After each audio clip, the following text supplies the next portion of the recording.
só uma introdução aí para quem estiver assistindo esse vídeo posteriormente, né?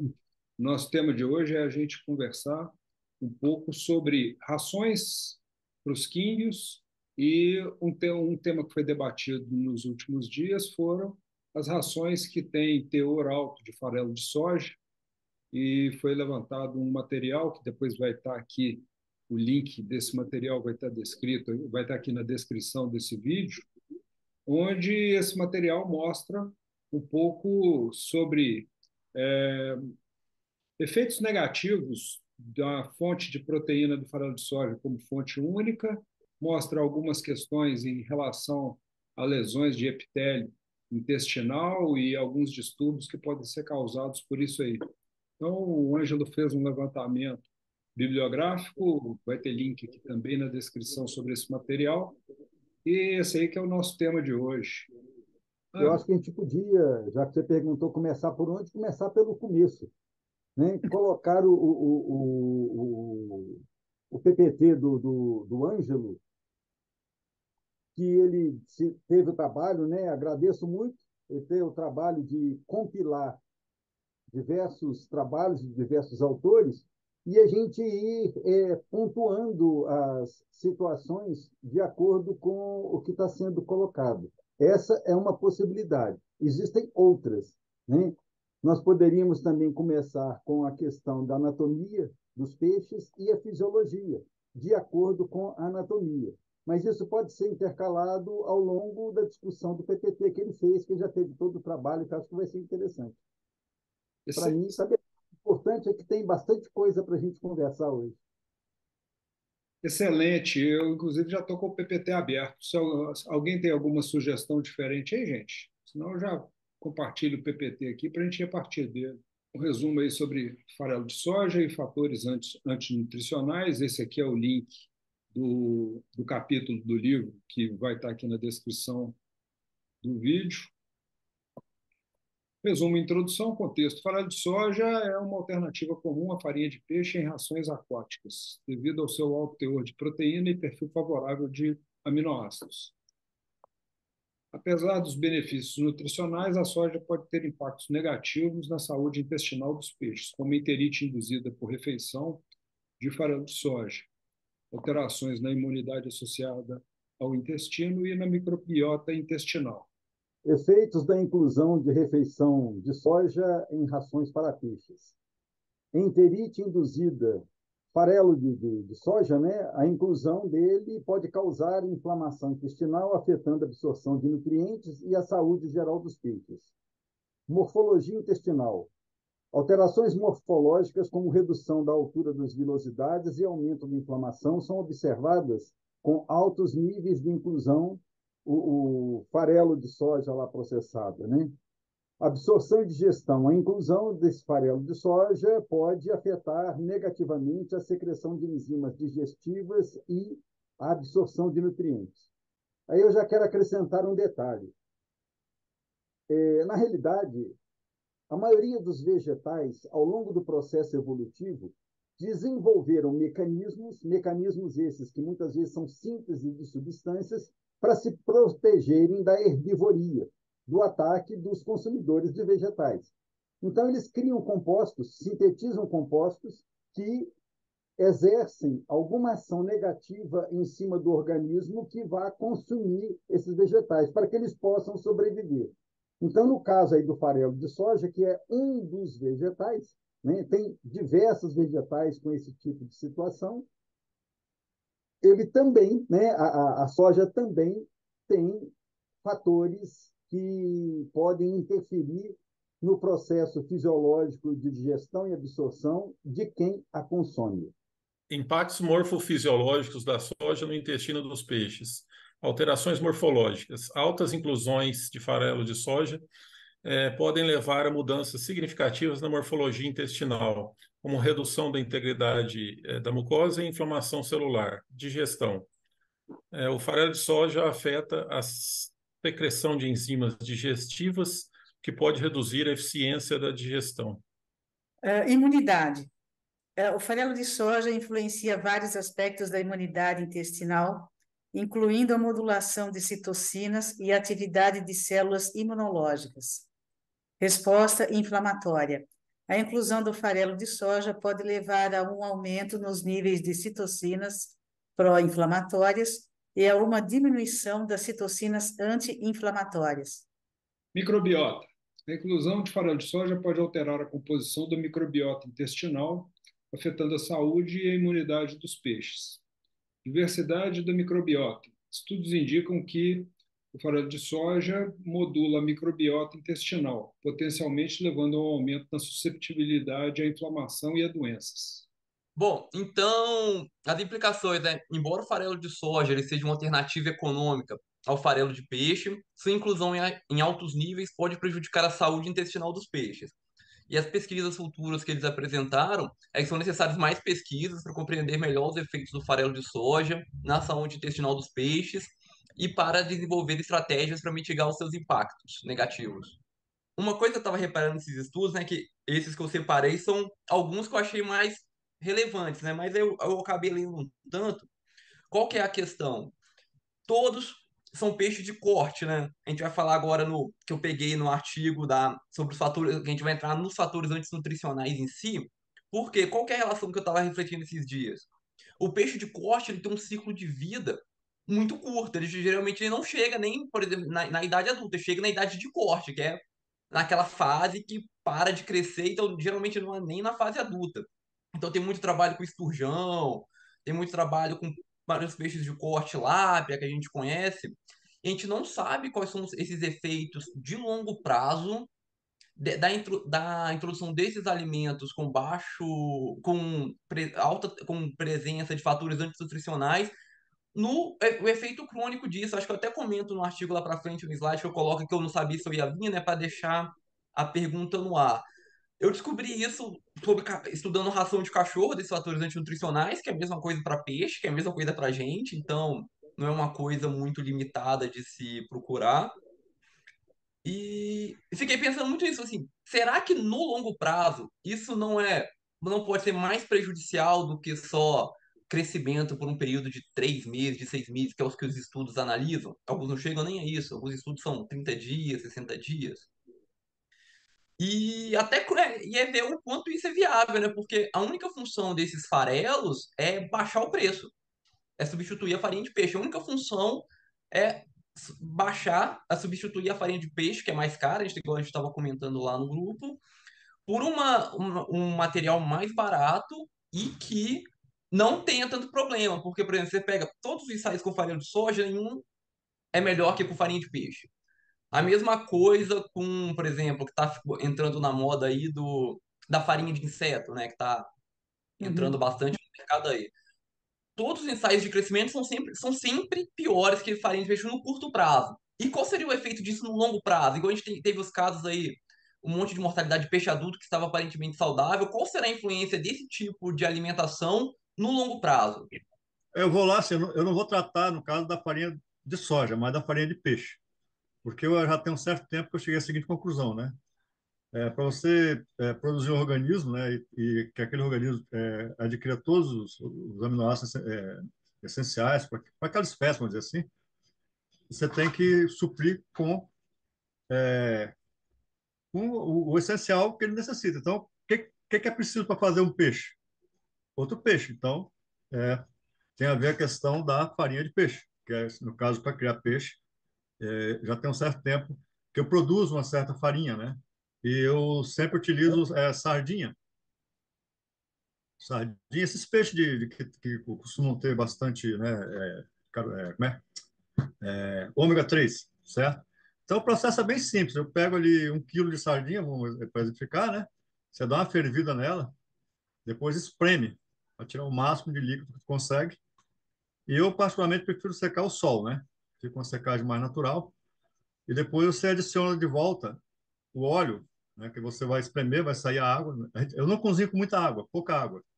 Mas você deixa aquilo descansar, aquele óleo sobe, você pega o óleo e mistura na farinha para dar palatividade, né, no caso. Essas horas a língua enrola. Então, aí eu faço a moagem disso aí, né, peneiro, e vou intercalando, né, com as as refeições, entre as refeições. E o resultado sempre é bom, entendeu? Eu sempre faço esse tipo de procedimento aí. Então, com relação ao que o Ângelo tinha falado aí, até agradecer ele. O material ainda não li tudo, mas eu gosto assim bastante para ficar lendo e aprender um pouquinho mais. Eu andei pesquisando, li assim o primeiro arquivo e fui olhando muitas das ações que eu olhei aqui, eu não achei os componentes dela. E algumas elas mostravam farelo de soja em primeiro lá. Então, a impressão que eu tenho ali quando eu vejo é que elas estão usando, assim, aparentemente parece que tem mais farelo de soja.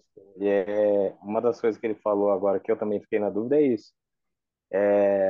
Essas ações mais assim são mais baratas, algumas eu nem achei. Outras eu achei com farelo de soja ali já em cima ali.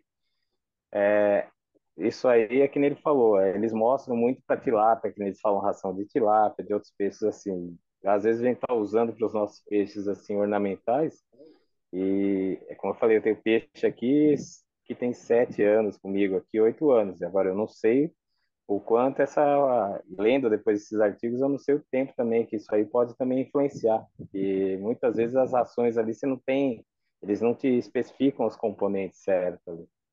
Então, não sei se seria o caso de, sei lá, de repente a gente juntar ali e ver uma alternativa também de alimentação para os peixes aqui, né? Os nossos peixes aí. Então, agora só comentando aí o gancho do Rafael, que normalmente, né, existe uma regra para os rótulos de ração que deve ser colocado, listado primeiro o componente que é em maior quantidade, né? Então, é decrescente. Então, se o farelo de soja vem primeiro, com certeza essa ração vai ter muito farelo de soja, né? E depois vem o resto em menor quantidade. Agora, o que eu queria comentar mesmo é em relação ao que foi falado pelo Ângelo, né, que eu achei bem interessante, que é muito possível de acontecer, né, que nem ele comentou, os peixes de corte, eles têm uma vida curta, né? Então, não dá para notar qual o real impacto de uma alimentação baseada no farelo de soja. Agora, né, para os nossos peixes matrizes, principalmente, que a gente vai ter aí por acima de 4 anos, se produz inflamação, produz alteração no trato intestinal, o que pode acontecer? O que pode ter como consequência? Pode abrir brecha para que bactérias, que até mesmo sejam simbióticas, que fazem parte ali do intestino, fiquem fora de controle e se tornem patogênicas, justamente por causa de inflamação que vem a ocorrer. Né? Então, aí a gente começa a ter peixe doente, não consegue identificar a doença, não sabe o que aconteceu, e pode ter perdas aí por conta disso. Né? E a gente não sabe a real causa, né? Qual é o gatilho dessa doença. Né? Então, eu já comentei lá no grupo, inclusive, que eu bato muito nessa tecla do pessoal que insiste em dar ração a granel, ração de engorda para quinho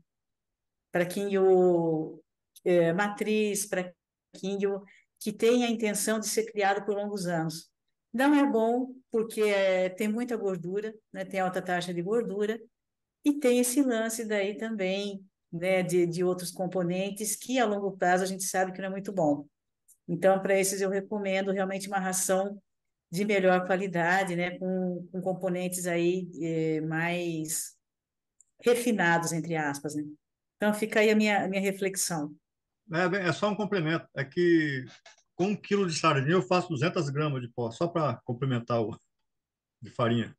Dá 20% de peso depois de seca. 1 quilo rende 200 gramas. Eu gostaria de chamar a atenção para alguns aspectos. Primeiro, se nós pensarmos no peixe, no ambiente no qual ele se encontra, no qual ele nasce, vive, tal, ele tem um aporte natural de alimentos. Então, ele vai buscar aquilo que seja apropriado para ele.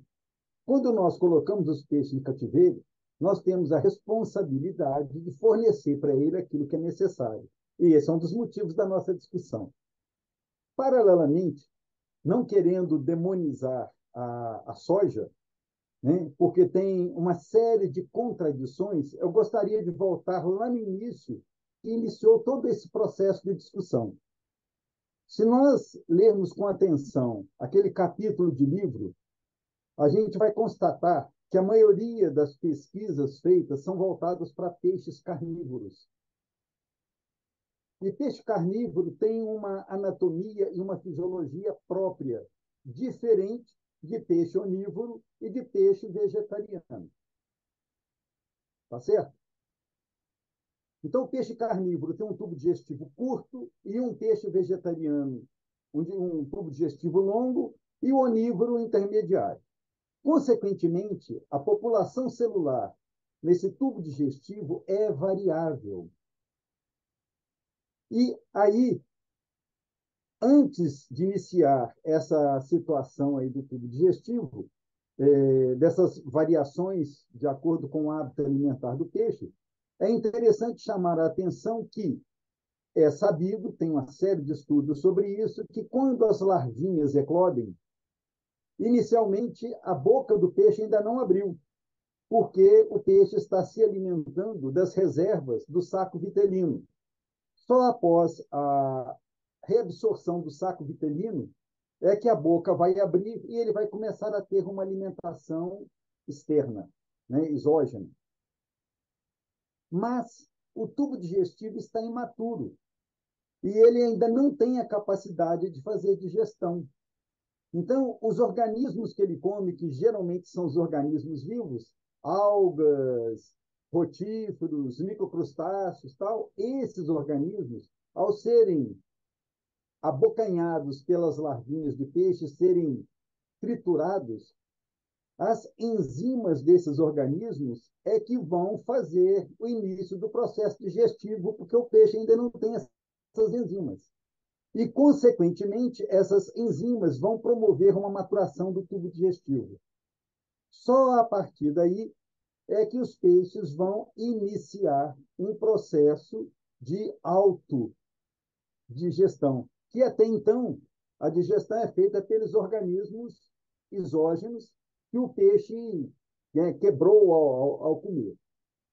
E, de acordo com a espécie de peixe, de acordo com a categoria e hábito alimentar, esses peixes vão desenvolver características próprias e, consequentemente, a formação, né, de colonização do tubo digestivo com uma microbiota muito característica para cada um deles. Tem uma série de estudos sobre isso, mostrando diferenças entre peixes, de acordo com o hábito alimentar, inclusive de híbridos, que tem alguns textos que o próprio Alexandre, o Ângelo colocou lá, mostrando em híbridos, que está sendo muito estudado, para ver qual é a diferença e aspectos, inclusive evolutivos, que é um negócio interessantíssimo na biologia.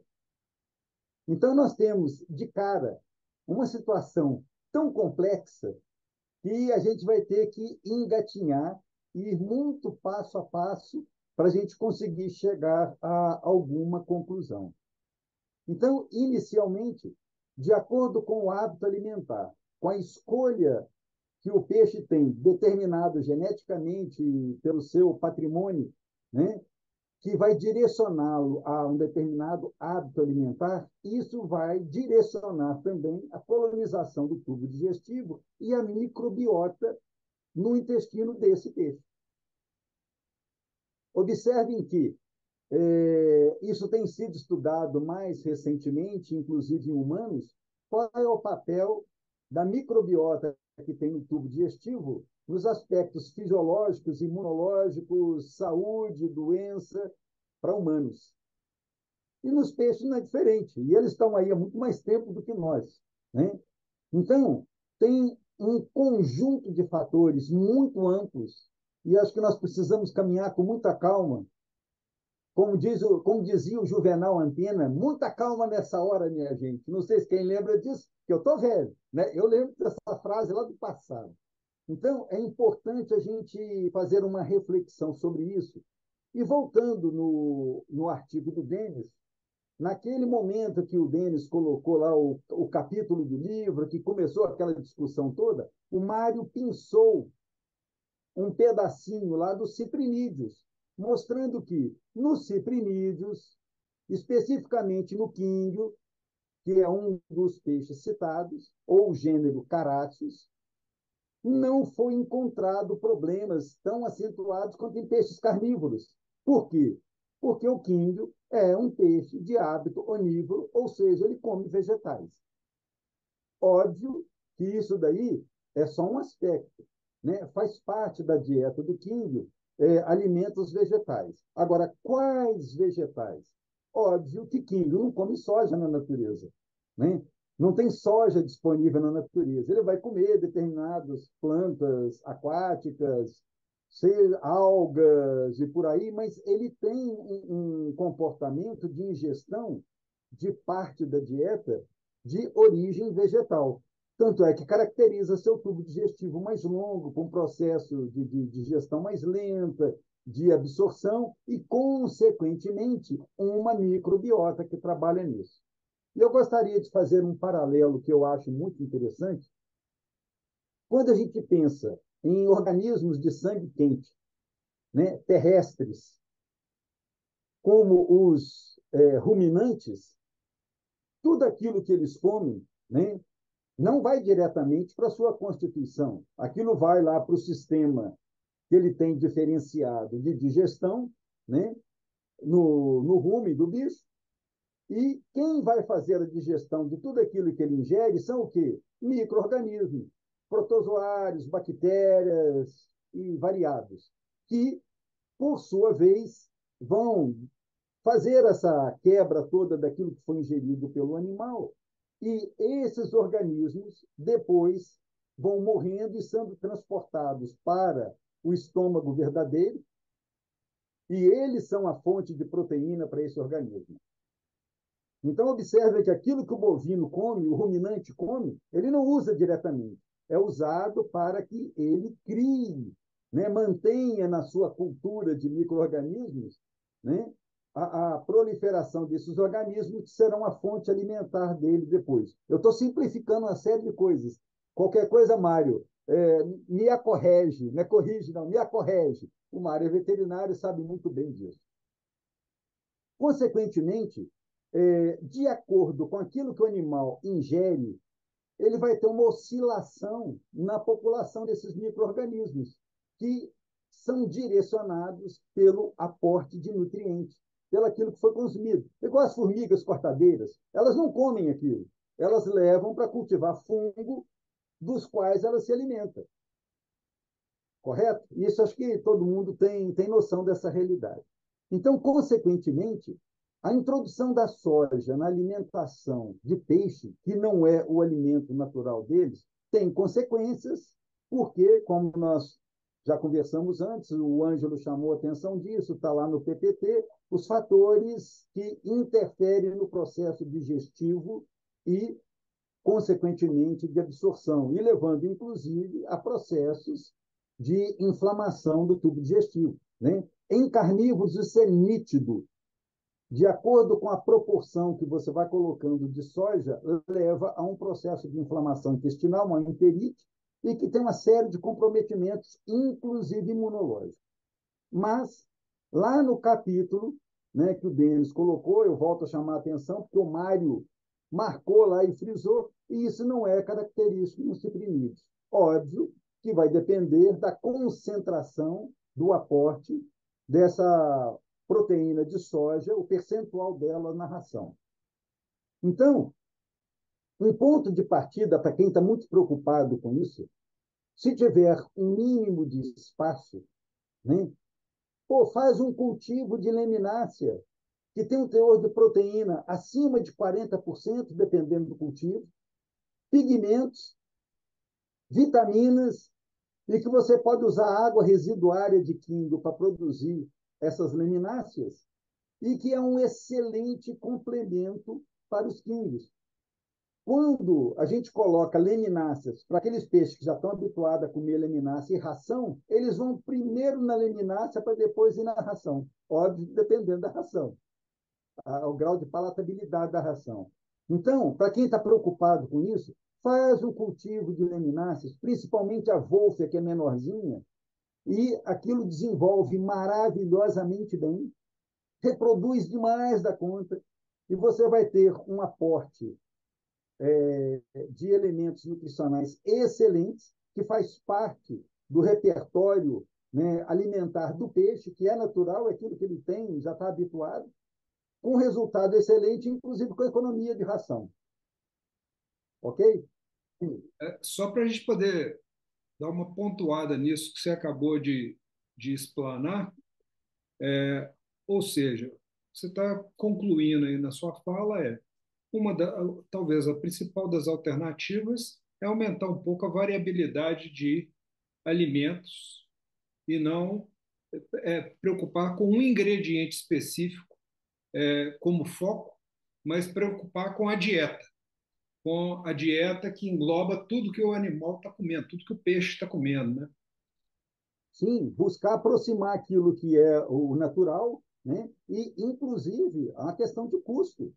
Então, a gente tem que buscar alternativas, né? Eu uso uma ração comercial, né, para peixe carnívoro, tem um bom teor de proteína, trabalho na faixa de 45%, mas eu faço toda uma suplementação para poder minimizar esse custo e não deixar os peixes com carência.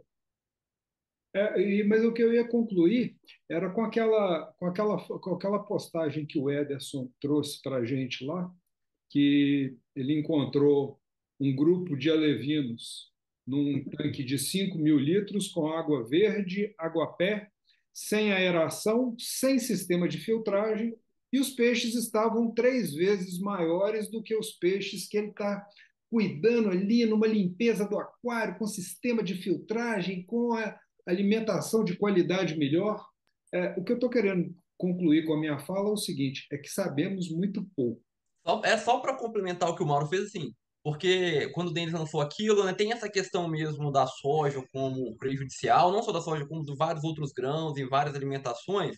Mas o que que eu fiz? Eu fiz um levantamento, tipo, eu parti daquele texto, eu peguei os fatores, né, que levam a causar esses problemas de deficiência nutricional, né, que são os fatores antinutricionais, e o que que eu levantei? Eu levantei quais são as tecnologias utilizadas para minimizar esses fatores nutricionais na alimentação. Não sei se alguém quem já deu uma olhada lá, que nos slides eu até coloquei isso mais lá para frente.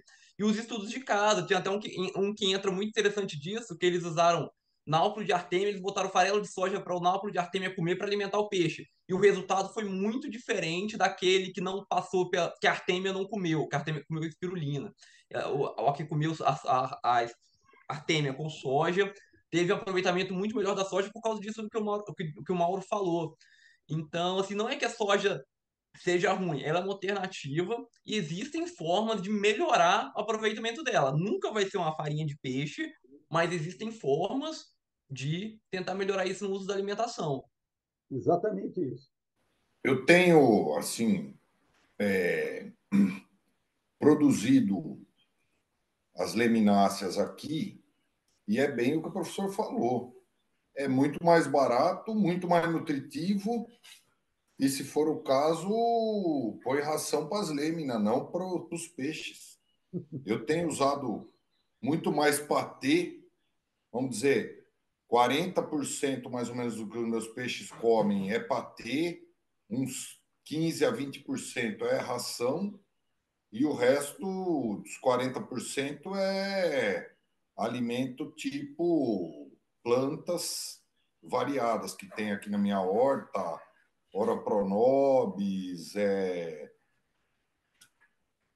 brócoli, coisas assim, couve, espinafre, tudo que vamos dizer, muitos que nascem na aquaponia, mas eu tenho direcionado a minha aquaponia para as lêminas, pelas lemináceas, porque eu digo que dá muito menos trabalho que tudo o resto, e em termos de produtividade, esses dias que está bastante sol, eu tenho tirado cada 3 dias, de 2 metros quadrados, mais ou menos 3 quilos de úfia.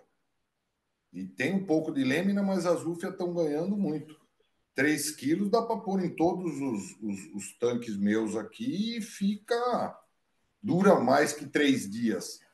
Tem alguns peixes que comem, né? Os maiores comem muito, mas os tanques que tem os peixes menores, peixe tipo de 1 ano, Estou colocando a minha experiência também, não tenho nenhum outro parâmetro. Uma coisa que eu tenho feito é anotado tudo que eu tenho dado de comer. Eu estou planilhando isso aí. Acredito que mais uns 2 fins de semana eu consigo deixar todas as planilhas aí, porque tem muitos meses, né? Uns 2 anos de coisa guardada. E eu vou passar isso aí tudo a limpo e depois eu disponibilizo para a gente dar uma olhada. Sei lá, eu não tenho olho de cientista para olhar isso aí, mas coletar os dados está sendo coletado. Essa discussão ela é importante, inclusive, para o ser humano, né? As discussões de alimentos super, hiper processados. É o que é a ração. A ração é um alimento super processado. E isto ainda tem uma série de dúvidas no ser humano. Imagino em organismos onde a importância são menores. Tá? O professor Mauro abordou corretamente, né? É a diversidade. Quanto maior a diversidade, inclusive de rações, não uma ração, tá?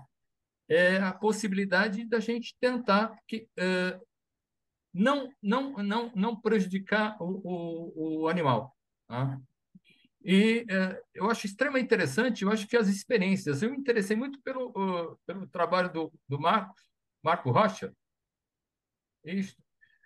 Você seca e você disponibiliza qual o tamanho do farelo?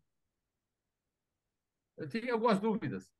Não, porque aí é o seguinte, depois que eu seco ela no sol, aí eu bato no liquidificador, né, que é o equipamento que eu tenho, o máximo possível, e depois eu faço uma peneiração naquelas peneiras granulométricas de 200 micras, mas dá para usar qualquer, né? Então eu faço ela bem fina, mas logicamente que uma parte dela não fica tão fina. Então eu consigo, vamos dizer assim, duas granulações, uma bem fininha, aí tem que arrumar uma peneirinha bem fininha para os peixes menores, né? Ela fica bem fininha. E, logicamente que o peixe maior, a ração muito fina, ela tende ao desperdício, né? E aí a parte um pouquinho mais grossa, com a farinha um pouquinho mais grossa, eu uso para os peixes maiores, entendeu? Uma peneira, como eu falei, eu tenho uma granulométrica de 200 micras, mas essas peneirinhas de plástico aí que vende aí no mercado aí também, que tem várias, tem umas mais fechadinhas, outras mais abertinhas, aquelas, né, que o pessoal usa para, sei lá, para coar várias coisas aí na cozinha, elas seriam perfeitas também para poder fazer essa peneiragem aí. Porque ficar muito fino também, dependendo do tamanho do peixe, não vai ser produtivo, né? Que o bicho não vai conseguir capturar, né? Vamos dizer assim, vai se perder. Mais ou menos por aí. Desculpe eu mudar um pouco o assunto, mas que me interessou o teu trabalho, essa farinha afunda ou ela fica na superfície? Quando ela está bastante fina, ela costuma ficar mais na superfície, até uma certa granulometria. Obviamente que ela mais grossa, ela afunda, né? Porque aí, mas o peixe consegue pegar no fundo, né? Só não pode carregar demais, né? Porque senão, porque tem um tempo, né, que eles pegam, né? Logo de início tu joga, o bicho vai, tem aquele interesse e tal, e depois de um tempo ele já não, aí aquilo vai sobrar no fundo, então tem que ter cuidado. Mas essas mais finas, o percentual mais fino dela flutua, né? Que é aquele mais fininho, até uma granulometria um pouquinho maiorzinha, ela flutua. Seria a ideia do Mário de você poder fazer um vídeo. Estaria interessado de olhar, principalmente verificar qual a porcentagem dessa farinha os peixes acabam consumindo. Não sei se você já fez esse teste. Mas, voltando à ração, o processo de formação da ração é importante.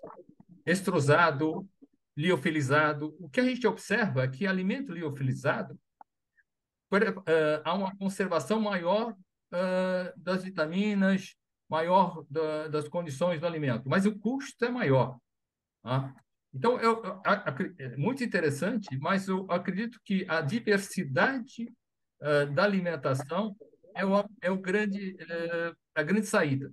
Tá? Não de se deter apenas uma ração, mas um, uma gama de rações. Eu acredito que a gente poderia até trocar algumas experiências com relação à ração. Eu, basicamente, aqui eu uso dois tipos de ração. Uma liofilizada e uma extrusada. E o resultado não é muito ruim. Eu não tenho grandes perdas no plantel. E o próprio meio ele acaba ajudando a complementar algumas substâncias que são importantes na digestão do peixe. Então, dependendo de como você vai condicionar o peixe, o animal, isso também vai afetar. Isso, dessa forma, as conclusões são muito complicadas de a gente obter. Então, quando você lê os trabalhos, eles fazem até assim, olha, em forma geral, as concentrações que são usadas em ação, teoricamente, não deveriam causar grandes problemas, porque se causasse muitos problemas, essa ração já não teria sido usada. Isso aí. E com relação à questão do material usado, uma ocasião, isso é só uma constatação, assim, uma experiência, eu adquiri uma ração comercial feita à base de pena liofilizada. Uma coisa do tipo assim, e aquilo ali os peixes comiam e ficavam flutuando de barriga para cima, entendeu? Uma coisa bem... E era uma ração vendida comercialmente, né, para uma fábrica grande, entendeu? E aí, justamente, tem que ver os componentes, porque o pessoal, às vezes, tem umas ideias assim que não é muito de acordo, não. E uma coisa interessante desse comentário seu, Marcos, porque assim, como que se mede o teor de proteína de rações, de forma geral, dos alimentos de forma geral? É medindo teor de nitrogênio. Então, a hora que pega lá na pena, a pena dá X% lá de proteína bruta.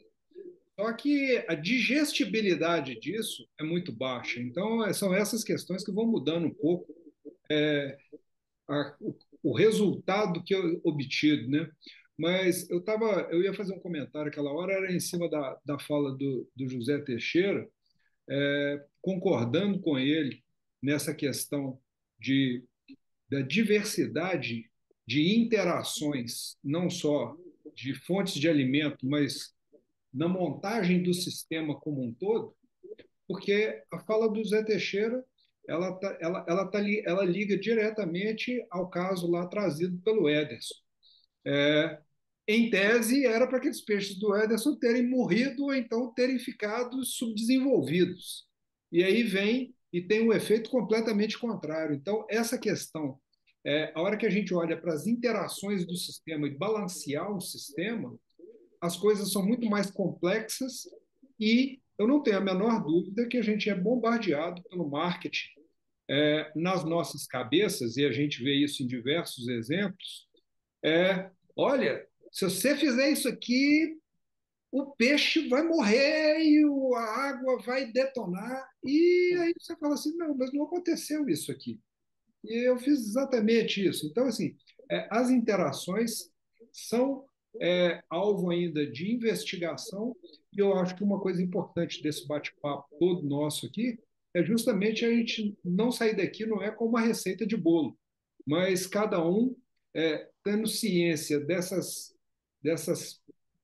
dessas partes que compõem o pacote nutricional e de desenvolvimento, para cada um definir o seu modelo. Porque o modelo, muitas vezes, que está funcionando do jeito que eu manejo água, para outra pessoa pode até não funcionar tão bem ou até causar até morte de peixes. Né? Essa ração aí, esse pó que ele faz, ele já fez patê com ela. Eu acredito que seria bem legal para fazer o patê, né? E com relação ao Ederson lá, uma suposição do que pode ter acontecido, ele não sabia quantos alevinos tinham e os maiores comendo os menores. Por isso que deve ter crescido muito. A alimentação deles foi da melhor possível, né? E perguntar para o Marcos também se ele já tentou secar essa sardinha no forno para ficar mais fácil para todo mundo fazer, entendeu?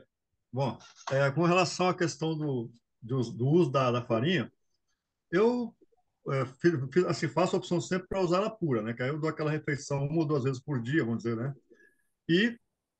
Mas eu já botei no patê também, tá? Porque, inclusive, aumenta a aceitação. Porque às vezes a gente faz uns patês, eu já tive essa experiência de fazer o patê, botar e o peixe não comer. Essa é a questão de falta de um atrativo, né? Então, colocando essa farinha de peixe, ela automaticamente já dá um aumento nessa... Até porque a farinha de peixe sozinha, ela tem um teor de proteína muito alto, né? Então, se for pensar no balanceamento, né, da dieta do bicho, ela teria que ser diluída. Então, essa diluição são assim, para chegar no patamar, por exemplo, lá de 40% ou 28%, dependendo lá do estágio de vida do bicho, da espécie, né? Então, o ideal seria isso, você colocar a farinha de peixe com outros ingredientes para dar uma ajustada nisso aí. Mas aí eu faço isso de maneira meio que, vamos dizer assim, empírica, né? Eu coloco uma refeição do pó, depois boto uma outra coisa, tal, alimento vivo também, DAP, ou seja, o que eu no momento não, que é onde que eu estou, né, recém remontando, né? Mas o meu procedimento geralmente é esse, né? É que assim, ó, eu já fiz no forno, isso depende muito da época e da condição. Se eu vou fazer uma farinha de peixe, o tempo está frio, está chuvoso, aí eu coloco no forno, sim. Só que a minha impressão é que quando eu seco ela no sol, ela fica com uma textura diferenciada, entendeu? Que tem um detalhe, né? Quando eu boto ela no sol, mas depois eu dou uma secadinha no forno, né? Para poder ela ficar mais crocante, quando tu bater no liquidificador, ela quebrar mais facilmente e dar um teor maior do pó.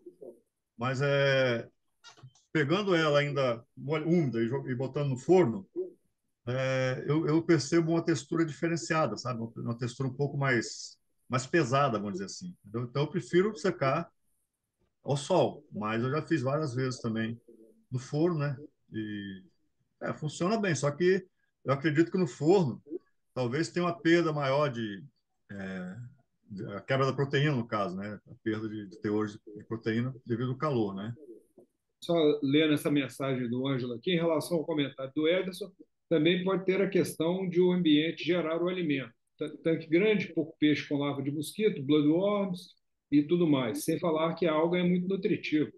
Exatamente, é isso aí mesmo. E acho que o que a gente está falando aqui é que, em tese, o ideal seria a gente tentar repetir esse ambiente que é conseguido com esse tipo de alimentação. Isso aí seria muito mais interessante se a gente conseguisse replicar esse mesmo modelo nutricional, né? Ainda tem essa questão também que o Emerson trouxe, que pode ser que alguns filhotes tenham comido os menores. Mas pode ser que depois nós temos que confirmar isso com o Ederson, porque com o jeito que ele faz seleção de filhotes antes de soltar nas caixas, acho meio difícil de ter acontecido, de ter ficado aqueles pequenininhos que os maiores vão e vão devorando. No ambiente natural, né, você tem tantas interações a variabilidade de micro-organismo é tão grande, né, que sem dúvida, né, ele tem uma diversidade alimentar muito maior, né, do que nos ambientes restritos que a gente mantém os bichos aí, sobretudo em aquários, né, que ainda é mais grave, né? Isso aí tem um outro aspecto também que tem que ser, que talvez seja motivo para um outro assunto aí de uma outra reunião, né? Que é a frequência das TPAs, sabe? Porque existe há uma tendência, né, de que quanto mais TPAs, melhor, né? Em função de que você se sente mais seguro com a qualidade da água, né? E isso eu aprendi lá no aquário marinho, sabe? Porque se você começa a fazer TPA em excesso, o seu sistema ele tem uma dificuldade enorme de entrar em equilíbrio, né? Então, os micro-organismos ali dentro do seu sistema, eles se desestabilizam a cada TPA que você faz.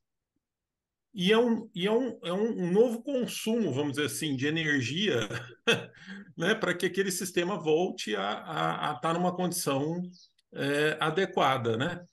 Então, eu fico vendo, às vezes, né, em grupos e, às vezes, artigos de internet, etc., né? Tem frequências de TPAs ali que nunca o sistema vai estabilizar, nunca, né? E isso leva a um problema muito grave. Nas minhas caixas d'água aqui, eu consegui estabilizá-las quando eu aumentei a aeração e diminuí violentamente as TPAs. Inclusive, os peixes desenvolveram muito melhor, né? Eu estava trocando muita água com receio de excesso de alimento, de ficar resíduo, de amônia, etc., né? Aumentar. E eu estava causando um desequilíbrio atrás do outro, sabe? e não consegui estabilizar. Eu precisei de alguns meses, uns 6, 7 meses, para ajustar a coisa, diminuindo a frequência dessas TPAs, e aí o ambiente ele chega num equilíbrio que ele acaba ele mesmo consumindo, né, o excesso de vamos dizer assim, não só de amônia, né, mas de outros compostos que eventualmente possam ser nocivos, né? Então eles acabam entrando num momento de estabilidade, né? Agora, é lógico que aí volta a questão da ração, né? E esse é o grande desafio. Se você está com uma ração de pior qualidade, você tem que avaliar o quanto que aquela ração vai contribuir para a perda de qualidade da sua água, né? Então, o volume de ração ele tem que ser o suficiente, né? Primeiro que não pode ter sobra, né? Na alimentação. Você tem que pôr basicamente o que os peixes vão consumir naquele momento. E o segundo que entra na questão da qualidade da proteína, né? E outros compostos da ração, mas a proteína, né? Se ela for de baixa qualidade, a tendência é você ter mais resíduo, né? E tendo mais resíduo, por ela ser de baixa qualidade, não quer dizer que ela não vai degradar, ela vai degradar e vai gerar amônia. Então, esse é que é o problema, né? Na verdade, né? Então, assim, a cada situação, a cada tipo de ração, etc., a pessoa que está, né, o tutor ali, né, ou o criador, no caso, ou o tutor, no caso de um aquário só, etc., ele tem que observar a resposta né? A observação tem que ser contínua, né? E não existe uma receita para todos os sistemas, né?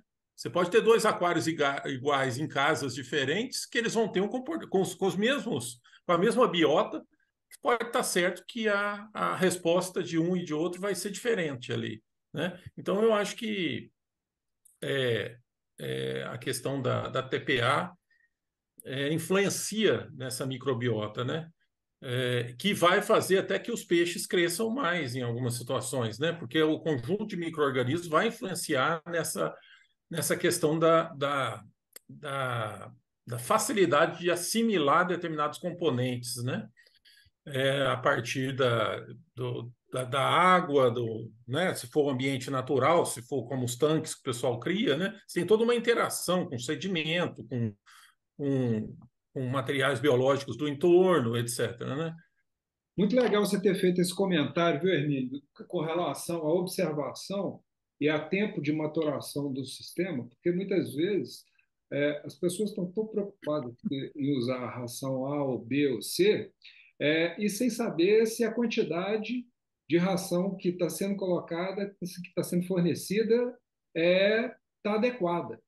E aí eu vou aproveitar o seu comentário para poder falar assim da regrinha que a gente usa aqui em casa. A regrinha é dar 2 passadas de ração em cada fornecimento. O que eu chamo de 2 passadas de ração? A primeira é com uma quantidade pequena e para todo mundo. E na segunda rodada é que a gente vai ver quem comeu, quem não comeu, que quantidade que comeu, para poder fazer um complemento. Isso porque muitas vezes as pessoas não sabem, pô, mas que quantidade que eu forneço para os peixes? Não tem a receita de bolo. Você tem que testar, aprender, dosar, e vai ter dia que os peixes vão comer muito mais e vai ter, de repente, vai amanhecer no dia seguinte, eles vão comer muito menos e está tudo certo, não tem ninguém doente, não tem problema nenhum. São mudanças de hábitos que acontecem em alguns momentos, né? E que a gente precisa estar regulando isso aí. E lembrar que o peixe morre pela boca, né? Isso aí. Longe da minha parte desviar o assunto. Mas eu vou mostrar uma foto que eu fiz hoje em casa de uma piscina de 2,50 m por 1,5 m e de aproximadamente 50 a 60 centímetros de profundidade. Essa foto, essa piscina tem um sombrite em cima, fica abaixo de algumas árvores. Ela tem 1 ano e meio. Nunca teve PTA, nunca teve troca de água. Só água de chuva. E não sei se dá para perceber a qualidade do animal. Só alimento. E o que acontece é que, como a gente acabava esquecendo até dessa caixa, o Genival trabalha em casa, até, às vezes esquecia de alimentá-lo. Então, aí, tá? Então, a questão de ração, ela deve ser olhada, como o Hermínio falou, com o Mário falou, com o professor Mauro, é o conjunto. É o conjunto. É a diversidade, é a harmonia do animal com o meio. Ah, então, aqui nessa piscina, nesse reservatório, eu consegui simular as condições de um lago. Ah, e os peixes estão saudáveis. E a única coisa que a gente só coloca a ração. Ah, e no inverno, onde a gente tem baixa precipitação, a gente completa com água. Ah, e estão vivos. E estão Só, muito bem. só aproveitando a sua imagem ali, parece que tem um pouco de elode ali, que os peixes já Sim. comeram bastante, e isso aí também a gente tem que lembrar disso como um tamponante, né? E um auxiliar nessa qualidade de água aí, né? Perfeito, Mário. Eu esqueci de falar. Tem elódia, tem Uhum. plantas. Tá? Então, tem todo um equilíbrio entre a geração de matéria orgânica e o processamento dessa matéria orgânica. Tá? O número de indivíduos, em torno de 50, e tamanho, tão estáveis para aquele meio. Tá? Essa condição é algo que a gente vai ter que conversar no futuro, um outro momento, né? Mas não querendo tirar o assunto, que eu acho um assunto importante, da qualidade dos elementos que são formados às rações. E é muito complicado. Tá? A gente, inclusive, infelizmente, as empresas que produzem muitas vezes essas rações, elas oscilam ao longo do tempo. Os produtos são alterados. Você não tem uma qualidade do produto. Esse é um grande problema. Eu não sei quantos de vocês têm alergia a glúten. Eu tenho. Tá? Eu tenho. O meu sogro tem alergia à lactose. Tá? Essas alergias também são produzidas por consumo de alimentos super hiperprocessados. Tá? Então, é algo que a gente, mesmo no ser humano, a gente tem uma série de problemas, né?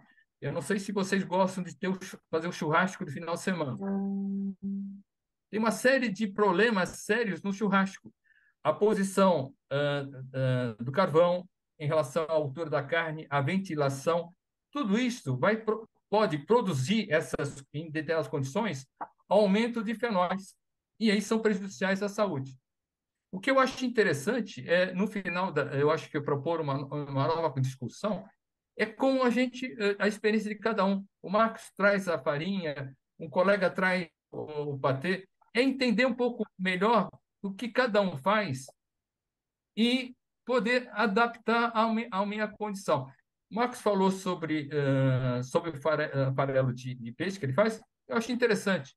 Tá? Vou fazer alguns testes. Tá? O Fábio, eu acompanho o Fábio com caroço de manga. Eu não testei caroço de manga em casa, tá? Mas é algo que talvez eu possa fazer isto, né? Então, essas experiências de cada um, eu acho que são super válidas para a gente apresentar, para a gente poder melhorar o meu manejo. Tá? Então, eu dei esse exemplo de uma situação onde você consegue fazer um equilíbrio, tá? Com plantas, com ração, onde os indivíduos eles vão se alimentar, tá? Do meio, e você, cada vez que você incorpora a ração, essa ração é neutralizada pelo meio, o excesso. Tá? Então, eu acho que é uma conversa que o Emílio estava trazendo, que eu acho interessante a gente poder também no futuro conversar um pouco. O Teixeira, e é interessante essa questão que você traz das plantas, porque muitas vezes, ligando com o assunto anterior, que é a quantidade de ração, que às vezes a gente está muito preocupado assim, e se sobrar 2%, se sobrar, isso é absolutamente normal e as plantas nos ajudam, não só as plantas igual a Elode ali, mas lembrando também que tem as algas verdes ali também, né? A questão é o seguinte: eu quero chamar a atenção para dois aspectos que são relevantes. O ser humano que não tem problema com consumo de lactose, se passar 2, 3, 4 meses sem consumir produtos lácteos, após esse período, se tomar um copo de leite, vai ter uma produção gasosa e diarreia, que é um negócio complicado. Por quê?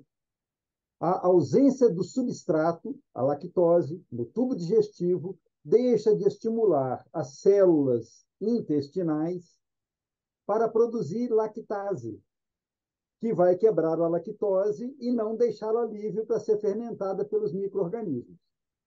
Diferentemente de uma pessoa que tem geneticamente determinado a ausência de lactase. São dois aspectos distintos. Um é a ausência do substrato, o outro é a ausência de expressão genética. Por que eu estou trazendo essa situação? Porque lá nos textos dos artigos que foram apresentados, tem um aspecto que é relevante, que eu até havia comentado com o Mário, depois que o Denis apresentou o capítulo do livro. Falei, Mário, olha a página tal e tal, olha a epigenética aí. Está lembrado disso, Mário? Por quê? A presença desses substratos interfere na expressão genética de determinadas respostas celulares. Pode ser no sentido inibitório ou estimulador. Então, como eu falei antes, é um conjunto de fatores tão amplos que fica difícil para a gente, dentro da nossa limitação, né, procurar interpretar tudo isso. Então, diversas substâncias, ao serem introduzidas no tubo digestivo, podem ter ação as mais variadas e mudanças bruscas de tipo de alimentação podem levar a esse tipo de processo. Você trabalha com uma determinada ração durante um determinado período, de repente não consegue aquela ração, busca uma outra que tem uma outra composição totalmente diferente, que ao chegar no tubo digestivo do peixe, aquele tipo de novo substrato não era o que o peixe estava adaptado, ele vai levar um tempo para adaptar e produzir enzimas para digerir. E aí começam problemas. Um fato que foi colocado aí com muita clareza, a questão de ração com farinha de pena de aves. Pô, peixe não come pena na natureza, exceto aquela espécie marinha que tem um peixe que sai, quando o pássaro está voando muito próximo à superfície, ele chega e boca. Aquele faz digestão de pena de ave. Mas os peixes, de um modo geral, não. Então, uma ração que tenha, né, farelo lá de pena de ave não é apropriada para esses peixes nossos, porque eles não faz parte do repertório alimentar deles esse tipo de coisa. Então, é importante olhar a composição da ração. Quais são os elementos que foram colocados? Né? Para uma ave, beleza, por quê? Porque elas consomem penas. Elas têm um aparelho digestivo apropriado para fazer essa digestão, mas os peixes não. Esse tipo de proteína não é adequado. Então, nós temos que ficar atentos com a composição da ração, desses elementos que foram utilizados na ração, e buscar sempre fazer alguma transição mais lenta se a gente for fazer mudança de ração. Ok? Para não criar uma situação de trauma intestinal. Né? Porque esse aporte dos diferentes tipos de nutrientes interferem diretamente na composição da microbiota que está no tubo digestivo do peixe. Então, observe, é mais um elemento nessa brincadeira. Então, vamos lá. Então, esse link também vai estar aí na descrição do vídeo. Fermentação e melhoria nutricional. A fermentação com micro-organismos seguros ajuda a degradar fatores antinutricionais. Aumenta o conteúdo de proteínas e aminoácidos, tornando os produtos de soja mais digeríveis. Gera peptídeos funcionais com atividades benéficas, como a inibição da enzima conversora de angiotensina, que é importante para a saúde cardiovascular. A redução da alergenicidade da soja, aí, que foi comentada aí agora, né? A fermentação Não, pode e é reduzir. interessante essa imagem aí, porque esse tipo de soja fermentada faz parte da dieta dos japoneses. Não sei se alguém já consumiu isso. Sabia que você ia É um comentar, eu produto botei muito por causa consumido disso. pelos japoneses. Eu esqueci o nome do prato, eu botei porque você ia lembrar disso aí. Eu estou tentando lembrar aqui, mas a memória do velho também está falhando. Inclusive, vende o fermento para fazer essa fermentação aí na internet. Sim. TP? Tá. E tem micro-organismos específicos para cada situação fermentativa. Não é coisa aleatória, né? Tem aqueles que vão dar um melhor resultado no processo. É isso aí, a fermentação pode reduzir a reatividade imunológica da soja, diminuindo o potencial de causar alergias. Isoflavonas, antioxidantes e benefícios à saúde. As isoflavonas da soja têm atividades estrogênicas, antioxidantes e anticancerígenas. A fermentação aumenta a conversão de isoflavonas para formas mais ativas e biodisponíveis. Produtos de sojas fermentados mostram maior atividade antioxidante, importante na prevenção de doenças crônicas. A fermentação reduz o conteúdo de ácido fítico, melhorando a disponibilidade de minerais e reduzindo problemas ambientais relacionados à excreção de fósforo. A fermentação reduz oligosacarídeos indigestíveis, melhorando a digestibilidade e reduzindo desconfortos gastrointestinais. Tripsina e vitaminas. A fermentação diminui os inibidores de tripsina, melhorando a utilização de proteínas e o crescimento em animais. A fermentação pode aumentar o conteúdo de certas vitaminas, como riboflavina, vitamina B6, beta-caroteno e vitamina K2. Então, a fermentação, ela ajuda a reduzir os fatores antinutricionais, mas não se remove completamente, né, que é um ponto importante. E a fermentação traz benefícios adicionais, como vitaminas e antioxidantes, tanto na alimentação de gente como de cachorro. É muito engraçado, meus cachorros, meus Akita, eles comem a fruta podre, mas não comem a fruta crua. Por causa da fermentação. Goiaba, essas goiabas, se botar uma goiaba no meio do mais, vão pegar a goiaba podre, toda fermentada no sol, e não vão pegar a goiaba boa. Eu racho de repolho por causa desse benefício probiótico que tem esse tipo de alimento fermentado. Mais proteínas, melhor assimilação de nutrientes. Isso aí, ó. Então, esse aí, ó, dos fatores antinutricionais. Essa marcação já estava no artigo, não foi eu que fiz, não. Então, esses são os principais antinutrientes, né? O ácido fítico que a gente falou que tinha lá na soja. O que que ele faz? Ele reage com metais na alimentação, forma complexa e a gente não consegue absorver. Então, esse é um dos efeitos. Por causa disso, ele reduz a disponibilidade de minerais e causa principalmente deficiência de zinco, né? Os compostos fenólicos, que foi o José Teixeira que comentou, chegou a comentar ali mais cedo, reduz a disponibilidade de aminoácidos, menor ganho de peso, menor apetite, problemas respiratórios, cardíacos, inibidores de enzimas, né? Eles retardam o crescimento, reduz a digestibilidade de proteína, ó. Reduzir a digestibilidade de proteína é menor crescimento do peixe, não tem jeito não. Saponinas também. Então, causam problemas de saúde, altera a questão das células epiteliais, que foi a origem de toda a conversa com a soja, por causa das saponinas, e afeta o efeito de absorção de vitamina A, lipídios. Lectinas e eu não sei nem falar isso aqui em português, Hemaglutinina. hemaglutinina.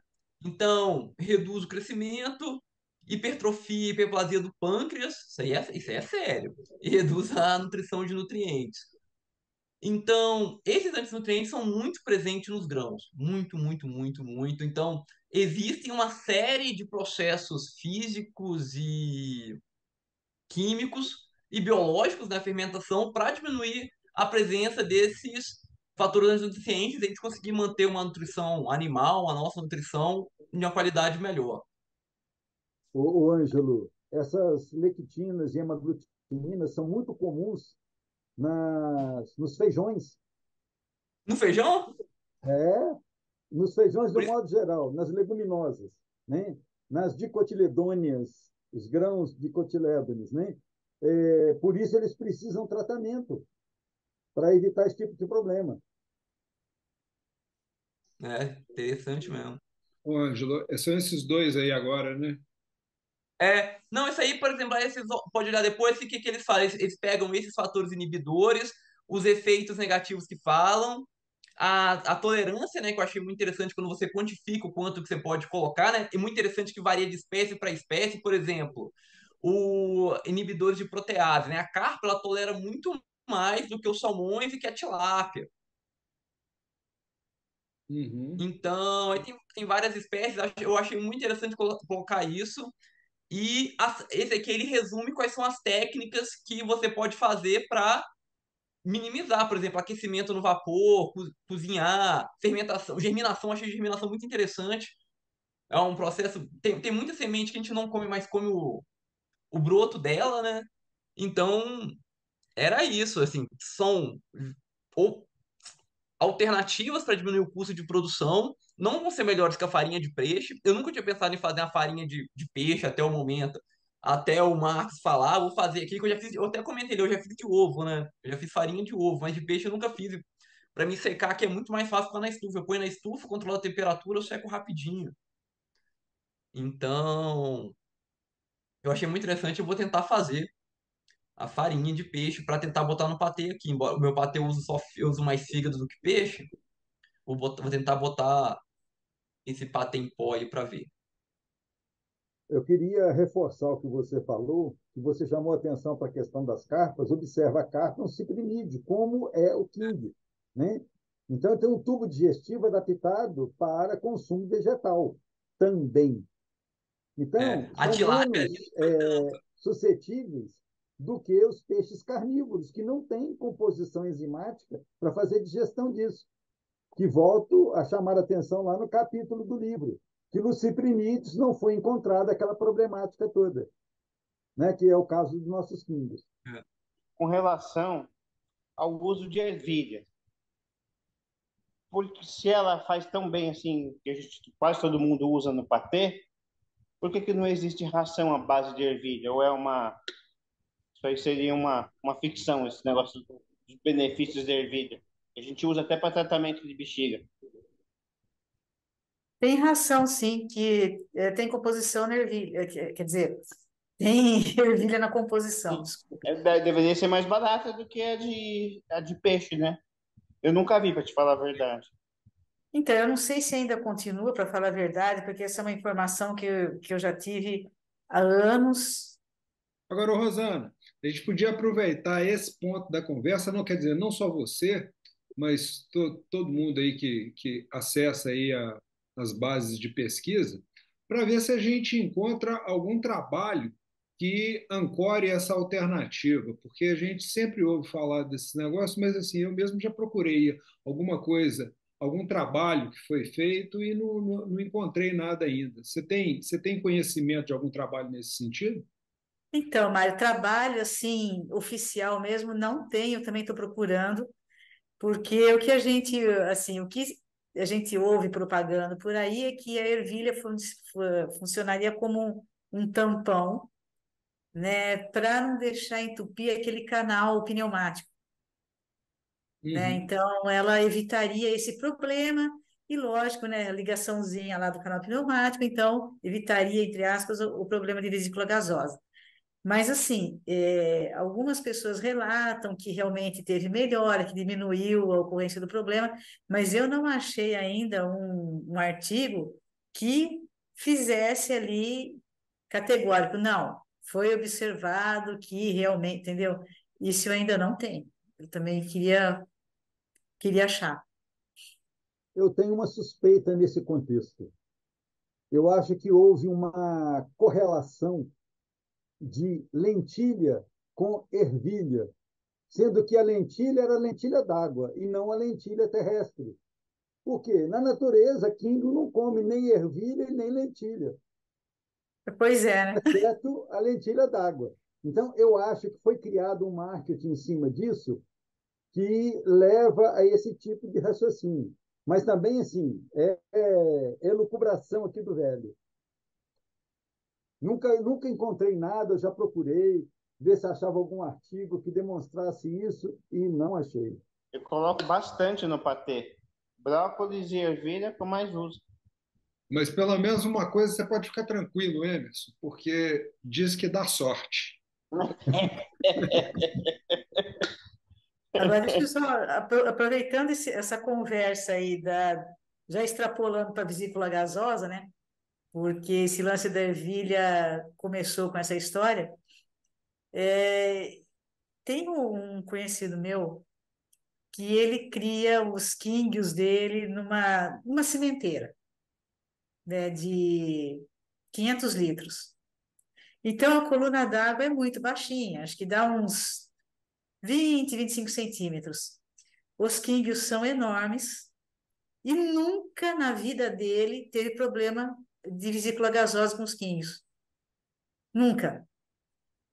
Ele tem bolha, tem oranda, tem rilquim, todas essas variedades de corpo fancy, né, de corpo arredondado, nunca na vida deu problema de vesícula gasosa naqueles peixes.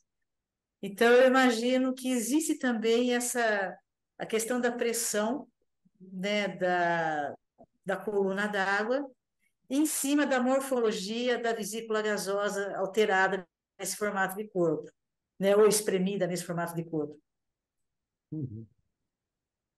né? Bem possível.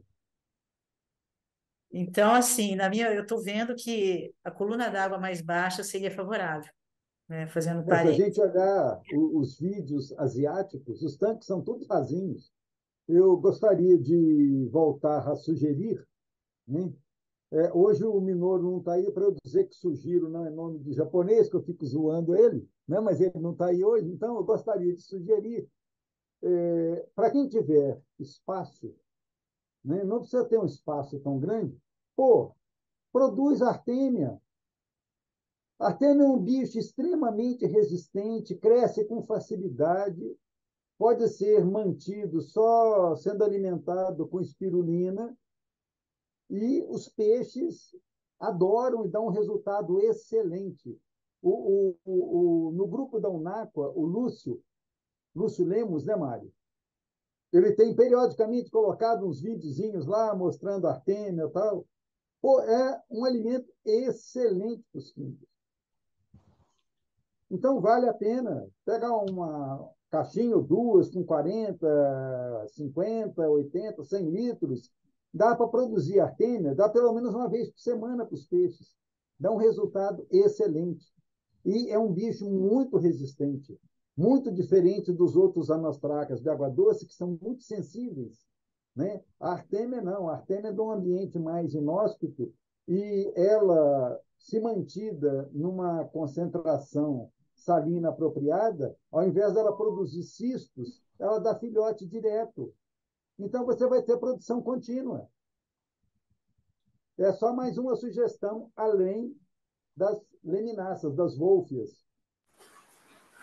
Nada, eu estava ouvindo o professor falar aí de criar têmia. Não é fácil criar têmia, não. Já tentei muitas vezes, nunca consegui. Cria úfia, é muito mais fácil. É muito mais fácil. E mais produtivo e acho que mais adequado para os peixes. Eu tenho dado muito aqui. Por uma ninhada que nasceu, eu coloquei já nos primeiros dias. E, ó, não dei mais nada e ela está indo legalzinho. Uma ninhadinha pequena, né? Mas está indo. E eles comem bem. Tipo do quarto, quinto dia para frente, come normal. Mas dois comentários aí, Fábio. Primeiro é que a questão aí da dificuldade vai da experiência prévia, sabe? Porque todo mundo que eu vejo que cria artêmia, mas depois que aprendeu e que pegou, acertou a mão, todo mundo fala assim, inclusive o Lúcio, que é esse cara que o Mauro está comentando, o Lúcio fala inclusive isso que o Mauro está falando.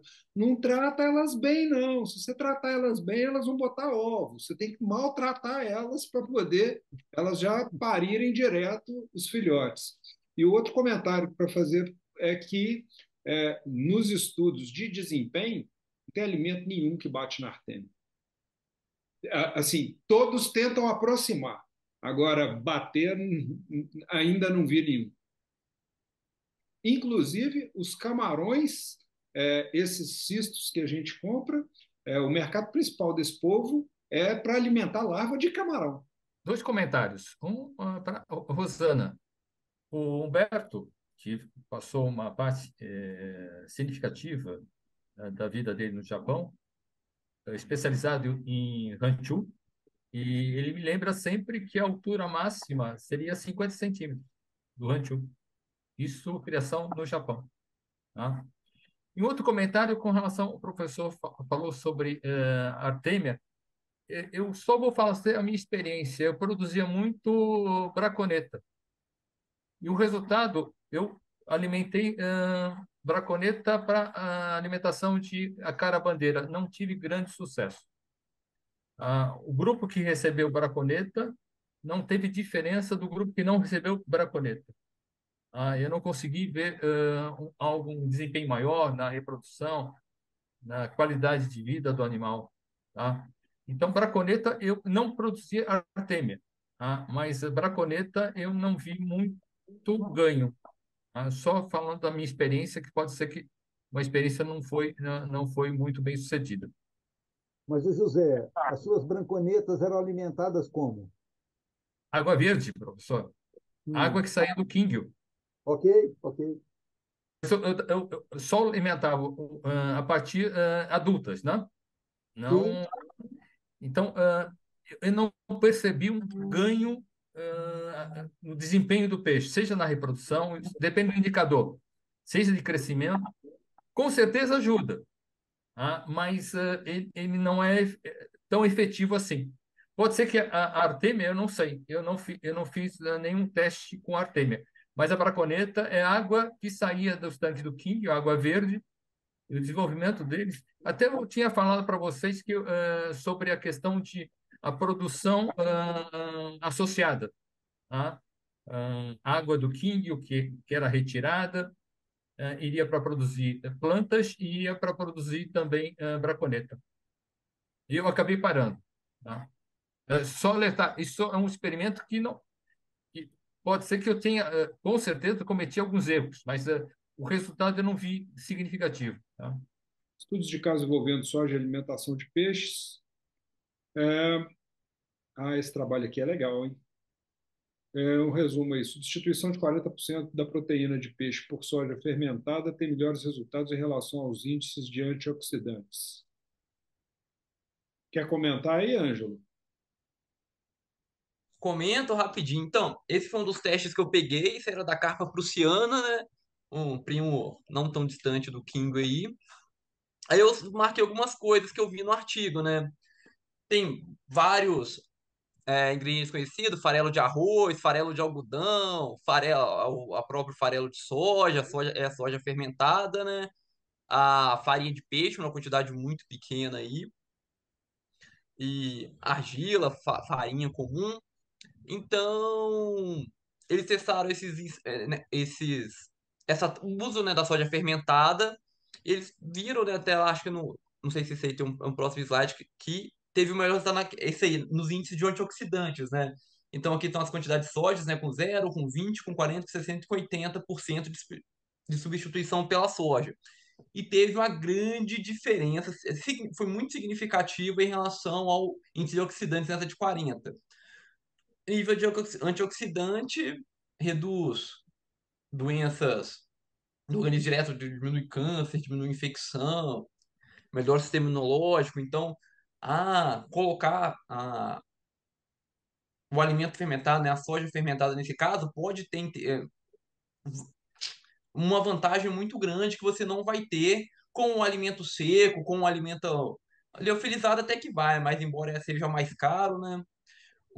Porque você perde muito desse antioxidante durante o processo. Secar no sol é um fator que reduz muito esses compostos antioxidantes, né? Então, a comida fermentada tem essa vantagem de melhorar essa questão. Mas esse artigo ele só avaliou a questão do antioxidante, não avaliou o crescimento, não avaliou as outras coisas, né? Então, tem esse aí. Esse aí que é do Kingo também, né? Que esse aí foi dos Kingos mesmo. Eles substituíram 21% do farelo de peixe por farelo de soja e apresentou melhora na saúde intestinal. Agora, um comentário aqui que alguém falou no começo do vídeo, que a gente, assim, que já foi olhar na ração e o primeiro era o farelo de soja. Nesse aqui, o farelo de soja é 30%, então ele deve vir depois do farelo de peixe. Muito depois, porque é só 21%.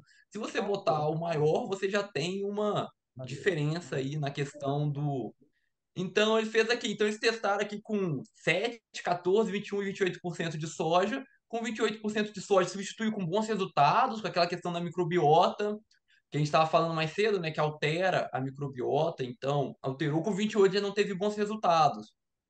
E uma coisa que eu preciso falar aqui, né, que são aquelas coisas assim, quando a gente começa a estudar artigo científico, a gente fica muito resultado. Quando a gente fica já cascudo, a gente vê a metodologia, né? Porque o resultado só faz sentido com a metodologia.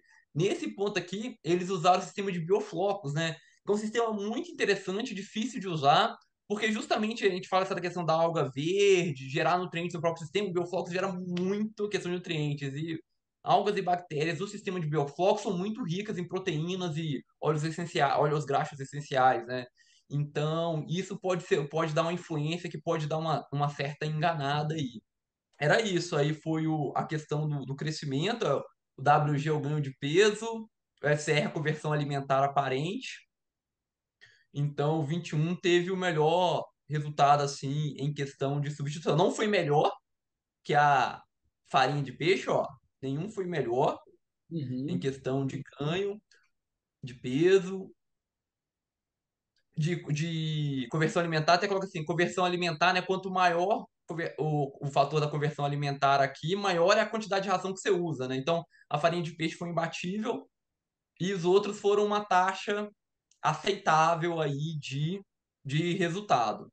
Esse aí é o artigo que entra naquela questão do Mauro, que ele estava falando da questão de epigenética e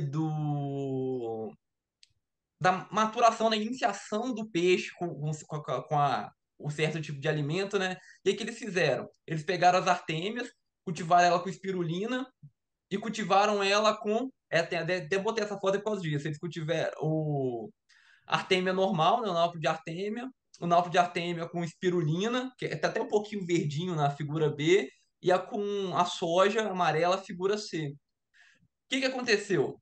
Nesse caso, os peixes que alimentaram com soja durante os primeiros dias, né? Aqui eu deixei só para ver, ficou ruim de apresentar, mas eles ganharam peso durante o final do processo. Que eles fizeram o quê? Esse DPH é dias após o Hatchery, né, que é a eclosão. Então, no começo, eles examinaram com os náuplios de artêmia, depois eles foram para a dieta com esse com farinha de peixe ou farelo de soja, e depois eles fizeram só farelo de soja. As que fizeram com o farelo, a última, essa programada aí, com farelo de soja, que deu para Temer desde o começo, que é essa programada, ela teve uma conversão alimentar boa no final e um crescimento bom também. Ela teve. Eu não vou falar de números aí, não, depois vocês olham aí, senão vai ficar muito apertado. Então, o que foi? Para gente foi aquilo que o Mauro falou. Quando o peixe estava pequeno, ele foi criando as enzimas e desenvolvendo para digerir aquele tipo de alimento a partir das enzimas do núcleo de artêmia, não do farelo de soja em si, mas das enzimas que o núcleo de artêmia tinha, que foi causando alterações no sistema digestivo dele, para fazer o melhor aproveitamento desse tipo de alimentação. Eu fiz umas perguntas aí no final, né? Aí eu comentei, né, que eu não sabia que ia vir, né? Defeito crônico, de suscetibilidade de doença no longo prazo, reclusão e morte repentina. Também se a indústria, né, como é que ela funciona, esses protocolos de remoção desses fatores antinutricionais, porque, igual falaram aí, tem indústria que já usa basicamente, principalmente, essas farinhas com esses ingredientes nutricionais. Se essas substituições são aceitáveis do ponto de vista nutricional, a gente tem que ver, porque as indicações que eu vejo, assim, no máximo de substituição é 20 a 30%. Não foge disso de substituição. Provavelmente nas rações a gente tenha maior quantidade. Existem alternativas aceitáveis que a gente possa utilizar, que eu deixei de perguntar, assim, por exemplo, o patê, fazer a farinha de sardinha para usar, quanto que isso afetaria em questão de demanda de mão de obra, demanda de resultado. E deixei um documentário aqui que é muito interessante, eu não sei se vocês já viram, ele trabalha com a alimentação de cão e gato. Ele fez um documentário sobre os bastidores da produção de rações de cães e gatos. Então, aqui tem a questão de padrão de qualidade de nutrientes que muda, tem a questão de contaminação por micotoxinas, que é absurda. Então, vale a pena ver se o link tá aí, tá dublado tá legendado em português. Esse documentário é muito interessante, que trabalha justamente com essa questão dos bastidores da fábrica de ração. Legal, Ângelo. Muito obrigado pelo levantamento todo, muito obrigado pelo apoio aí, por elucidar algumas dessas questões, porque uma coisa que eu acho que é importante desse bate-papo todo aqui é que muitas vezes a gente vê assim, uma campanha praticamente de uma campanha contra, como se o farelo de soja fosse assim, algo a ser evitado ao máximo. E aí, a hora que a gente olha para os trabalhos, a gente vê assim, não, usar como fonte única vai trazer problemas, mas fazer uma certa substituição tem aspectos, inclusive, positivos nesse sentido, né? Deixa eu aproveitar o embalo e me desculpar com a interrupção aí, porque eu fui fazer uma consulta lá do Nipônico para aquela questão da soja fermentada. Quem quiser ver alguma coisa a mais, é só escrever NATTO, natto. Aí vocês vão ver a origem disso lá no Japão. O Japão usa muito na alimentação soja fermentada, como é o miso, né? A soja fermentada para fazer a sopa, misoshiro e outras coisas mais. Então, esse aspecto da fermentação é muito interessante. Eu fui fazer uma consulta lá e ela veio aqui me responder, eu fui responder para ela. Você estava falando, virou embrólio. Oh, meu Deus. Madre de Deus. O velho perdeu a noção da interrupção do processo. Que nada, que nada, que nada. Acho que foi super produtivo esse bate-papo todo aí. Não, só para falar, por exemplo, eu deixei os materiais lá. Se tiver alguma dúvida com inglês, se tiver dúvida, chama lá que a gente tenta responder, tenta conversar da melhor maneira possível para desenvolver, porque a ideia é desenvolver, né, o assunto. Por exemplo, eu acho que vai chegar um momento que a gente vai começar. Por exemplo, eu já tô aqui, como eu tô com um pouco peixe, e tô começando, não tô querendo usar ração, tô querendo usar só alimentação natural, assim, porque a alimentação natural, né, não precisa ser necessariamente in natura, né? O bicho fresco lá, né? Dá para você transformar o alimento natural com um nível de processamento adequado. Patê é a melhor forma, tô trabalhando com patê congelado, tô gostando muito de resultado e quanto mais a gente melhorar, né, discutir, trazer informações, dá para cada um fazer um bem bolado que vai ajudar na produção, que vai ajudar a ter melhores resultados, né? Então, mas é isso mesmo. Só para complementar, né, que esse processo que eu descrevi, primeiramente tem um detalhe, né? Eu vou fazer o vídeo, mas primeiro eu tenho que aprender a pausar para poder. eu vou descobrir. Mas esse processo dá para fazer farinha de um monte de coisa, camarão, marisco, o processo é o mesmo. Dá para fazer vários tipos de farinha, para compor uma dieta bem legal. Pegando aí essa parte final aí da conversa, eu acho que é que nem o pessoal falou, é ter essa variação aí, além da ração, como muitos aí fazem, eu também faço aqui. Também dou ali a Wolf, a Lemna e mais algumas outras ali. E assim, tanto nessa parte da alimentação também, o pessoal procura focar na parte de filtragem, porque às vezes o pessoal se preocupa muito com alimento natural ali, colocar ali no sistema. E eu acredito que se trabalhar bem ali com o sistema numa filtragem, você não vai ter tanta dor de cabeça assim com o produto natural ali, de decomposição, coisa assim, porque o próprio sistema já faz a limpeza. Então, eu acho que dá para trabalhar com essa variação assim, e desde que você tenha um sistema ali para ajudar também a fazer essa limpeza também do lugar ali. Só fazer um comentário aqui, que a época que eu morava em Angra dos Reis, os meus quinguios comiam lula fresca. Eu, porque assim, o meu quintal já era o deck com o mar. Então, na temporada de lula, a gente pescava a lula fresquinha ali do mar, cortava em anel, depois picava tudo em pedacinho pequenininho e dava para eles. Então, assim, era a época que eu mais tinha, que eu mais podia oferecer variedade de alimentação para eles, né? Incluindo essas frutos do mar, essas coisas. Né? Agora eu faço também como é que é, a ração em gel, né? Que o pessoal tem aí algumas receitas, né? Dá para fazer as variações de receita, intercalando com ração e as lêminas. Foi muito produtivo. Bate-papo bacana, de altíssimo nível. Obrigado mais uma vez, Ângelo, aí pelo levantamento e pela dedicação que você trouxe luz aí sobre alguns pontos obscuros. Esses trabalhos todos estão naquela lista lá que o Ângelo colocou lá, gente. Aquele ali tem um ali que é especificamente de crescimento de quínguios, que é aquele que tem 4 níveis de substituições, né? 0, 7, 14, 21 e 28%. Acho que deu mais. E aquele trabalho ali, quer dizer, todos os trabalhos ali tem muita coisa interessante.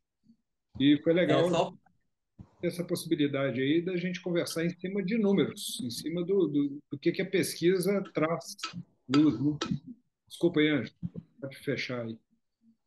Não, eu que te interrompi aqui é só para um comentário. Num desses artigos, eu não sei, eu acho que é nesse do King. Eu até deixei grifado para me procurar depois.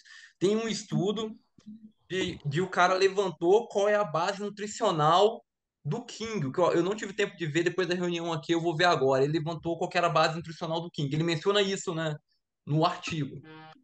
E eu não vi qual que era. Aí depois daqui eu vou achar o artigo e vou botar lá também, porque isso levanta outra questão, que é qual que é o mínimo que a gente tem que oferecer para o King, que é o foco desse grupo, que eu acho que vai ser se for o que eu estou pensando, o artigo vai ser um negócio bem interessante da gente conversar depois. E legal você comentar isso aí, você me fez lembrar de uma outra coisa, Ângelo, que dos trabalhos todos, porque a gente que lida com produção animal, o impacto econômico é muito forte, então a pesquisa fica muito em cima o tempo inteiro de assim, onde que está ponto ótimo para poder melhorar resultados e tudo mais, né? E uma coisa que a maioria dos trabalhos chega na conclusão é o seguinte: a qualidade é muito importante, mas a escassez é que é o maior limitante na maioria das vezes. A escassez de nutrientes na maioria das vezes, é que é o limitante. Então, isso tudo que a gente conversou aqui, além da questão de variar a alimentação, aumentar a frequência de distribuição, a questão da filtragem que foi levantado, isso tudo é que compõe essa complexidade do sistema que a gente está lidando. E aí eu não tenho muita dúvida que assim a hora que a gente pega pessoas experientes igual a Rosana, ó, essa ração aqui de melhor qualidade, ela trouxe uma água mais limpa, é nítida a diferença de qualidade da ração. Isso é um fato, mas a gente tem formas de contornar e de conviver com essas outras alternativas nutricionais também, para poder viabilizar a questão de custo, né? Ótima semana para todo mundo, gente. Muito obrigado aí por estarmos juntos. Começando Até mais, pessoal. 2020 abraço, pessoal. pé direito. Até logo. Boa semana, Abraço. gente. Tchau. Um abraço, boa semana. Tchau, tchau.